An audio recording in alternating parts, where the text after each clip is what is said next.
What's up, guys? Today is kind of a special video for me. I want to talk about a book series that I read. I actually read the first book back in 2023. I continued on in the series in 2024. Very, very good series.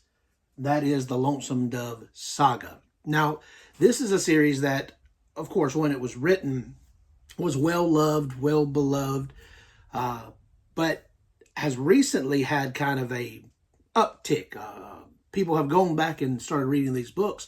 And even right now on BookTube and BookTok and Talking Instagram and all those social media outlets, people are starting to talk about these books. Some really love it. In fact, most of what I heard, people really love it. Even people who don't read Westerns, which I would fall in that line myself. I don't really read a lot of Westerns, but I loved it. And then you have some others who don't love it so much. And I want to kind of talk about that a little bit in this video of why you should and maybe shouldn't read the Lonesome Dove Saga. So let's start off talking about how I enjoyed it and why I would say you should read it. So obviously I started off with this book, Lonesome Dove itself, the original book. Of course, some people like to read it differently. Some people, he wrote this and then he wrote Streets of Laredo and then went back and wrote the prequel books, which is Dead Man's Walk and Comanche Moon. Obviously, I started off with Lonesome Dove. I grew up with this TV series, movie series. I'm not sure how you label it. But anyway, it was a miniseries. And I have watched it my entire life. My grandfather loved it. My father loved it. And so I grew up around it. I knew Gus and Call. That story was always a part of my life. In fact, I didn't even really know that there was a book. I didn't know it was based off a book until I heard people talking about that here in the book community. And so I picked up Lonesome Dove. Now this is a almost 900 page, depending on what edition you have. This is, I think, over 800 pages in particular. And so I began reading it, and immediately I was familiar with the story. I was familiar with everything going on in the lives of the people. But as books normally do, it goes a lot deeper than what a movie or a TV adaptation does. You get more of the inner monologue than you can get in the movies. You get more character development and character work than you do in the movies or show. And that's exactly what you got here. In fact, really for the first 250 pages, they are in this small town of Lonesome Dove and just hanging out and talking and making fun of one another and all of that. There's really not any action going on in it whatsoever. Just real character moments and from the individual points of view. And I fell in love with it automatically. Of course, as I said, I already had a connection with the story, but I really enjoyed it. And then they set off on their journey. They set off on their cattle drive, which is kind of what the whole book's about. And a lot of bad things starts happening. Of course, it's taking place in the Old West, and McMurtry himself has said he didn't want to romanticize it. He didn't want people to just have a good time and think of the Old West was nothing but a good time. He wanted to show the rawness. He wanted to show the brutality. And he did that while also you were so connected with the characters, you were still having a good time. You hated to see bad things happen to them, obviously, but you were having a good time. So as far as character work, this is some of the best character work I've ever read. I talk about Stephen King and Robin Hobb, her books are right back here, being some of the best character writers that there ever have been, and I still stand behind that. Larry McMurtry is going to be right behind that as far as I'm concerned.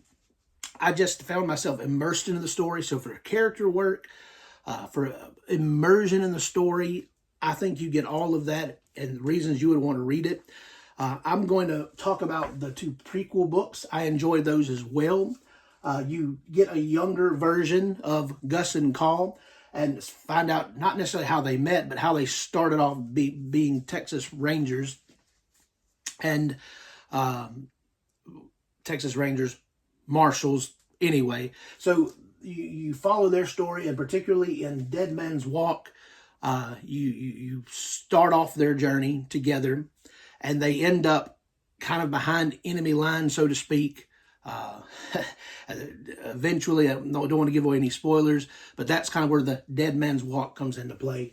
And then in Comanche Moon, they're a little bit older, they're more seasoned in their jobs, and you're just watching them, you're following them as they're going out trying to tame the Wild West and all things like that. So there are so many good things that we can talk about when it comes to the Lonesome Dove Saga. And so many reasons why you might want to read it. But there are also reasons why you may not want to read it. Now, I want to say each of these books has some account of essay in it. I don't particularly remember that in Dead Man's Walk, though I want to say it happened, but I can't remember. There was a scene at least one scene in Comanche Moon. There was at least one extended scene in Lonesome Dove where terrible things are happening to women.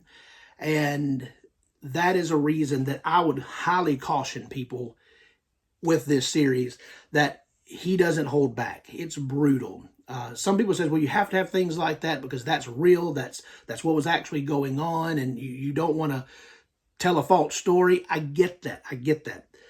However, it still is very troubling. And so you need to know that going in. I would have given, or did give, all of these books 5 stars because I enjoyed them so much. Then we get to Streets of Laredo. Now, this is probably not going to be a popular opinion, especially among those who are big fans of the series. But I'm just going to be real and give you my opinion. I did not care for this book. You still have the amazing writing from Larry McMurtry. You still have character work. You still have all of those things. But I would say, in fantasy, which is what I mainly read, I enjoy classic fantasy. I enjoy fantasy that's heroic fantasy, and where it's not necessarily always the good guys winning, but you know who the good guys are, you know who the bad guys are, and there's a sense of hope around the story. And I feel like you get that in these 3 books. This one, if we could say grim dark, very dark, that's what this was for me. In fact, it was too dark. There were not just a scene or 2 of essay, but it was extended. It happened multiple times. In fact, there are characters that you find in some of these books that you've built a relationship with. This is moving away from the talk of essay, but you've built a relationship with them. You've come to love them and adore them. And then in the beginning of this book, he says, oh, by the way, this person died. He fell off a horse. Oh, by the way, this person died, whatever. And he just offs some people off the page, not even really, you don't see them again. You just are told, oh, by the way, they died. And I that was kind of strange to me. It was like he was trying to tell a story and he didn't need these characters, so he had to figure out something to do with these characters. So he just offed them in an awkward way.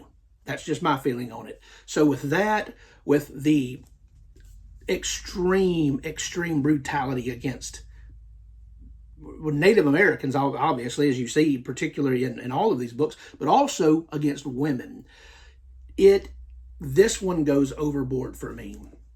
And I didn't enjoy it. In fact, just being as honest as I can about these books, I wish I had not read this book. I did read it. I finished it.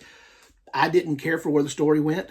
I didn't like so much throughout the middle of the book, and I didn't care care for how it ended. But that's just me. You may feel differently about it, and I'm not here telling you that you should feel how I feel or that you should not enjoy this book or whatever. That's just how I felt. However, with this series as a whole, I don't know that I can say it's my favorite book series of all time. Though Lonesome Dove by itself is one of my favorite books of all time. There's really no way it can drop down that far. I would say top 5. It may be top 3 of favorite books of all time. The series as a whole drops down a little bit further, mainly because of this last book, or well, actually that would be the second book. In timeline, chronologically, it's the last, but in the publication order, it's the second. And I just felt like it was overblown in some ways. One thing I mean by that is Larry McMurtry did say that he didn't want people to see a romanticized West or anything like that. Well, people still saw that in Lonesome Dove. So then he wrote Streets of Laredo, and I feel like he was trying to overcompensate. I feel like he was trying to overcorrect for some things maybe that he didn't quite get across in Lonesome Dove. I would assume, again, that this is just my opinion reading the books, and he went way too far for my taste. So if you haven't read these books and are going to, I feel like you need to know some of these things going in. There's a lot of death. There's a lot, as there was in our history. There is a good bit of essay. There is mistreatment of races of people. You'll see that. He wrote these times, as I would say, as close to being accurate as he could, which paints a terrible picture for our history in some ways, but it's there. So I think there's some things you need to be aware of going into it. But I would also say that there are things, there are elements, there are entire books that is just so outstanding and so amazing, and I think it would be good to experience it in reading it, or at least watch the miniseries to get introduced to these particular characters. So anyway, that's my quick thoughts on why you should and maybe shouldn't read the Lonesome Dove Saga. I would love to hear your opinions about some of these things in the comments. Thank you.